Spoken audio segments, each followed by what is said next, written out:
Moi, je suis née au début des années 90, donc j'ai un peu vécu toutes les guerres qui ont eu lieu depuis ces années-là. Donc, il y a eu la première intifada, la deuxième, il y a eu la guerre d'Irak, il y a eu toutes les guerres qui sont venues après 2011, donc la Libye, la Syrie, etc. Et donc, j'ai vu comment les pays impérialistes et fortement capitalistes ont essayé de détruire tous les autres pays qui leur constituaient ou pas un danger. Donc ceci a beaucoup influencé ma vision du monde. J'ai compris que nous ne vivions pas dans un monde idéal.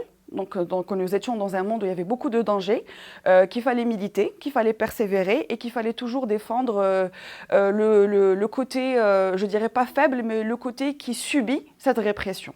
Depuis ce qui s'est passé en Palestine depuis 2023, depuis fin 2023, j'ai une forte confiance en l'union des jeunes. Parce que nous avons vu que dans tous les pays du monde, les voix qui se sont le plus levées contre toutes les injustices qui existaient, c'était principalement des voix de jeunes.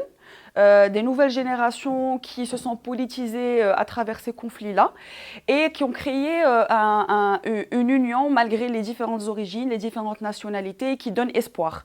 Donc pour moi, bien sûr, l'union fait la force et j'ai comme principe la globalité et l'universalité des droits humains.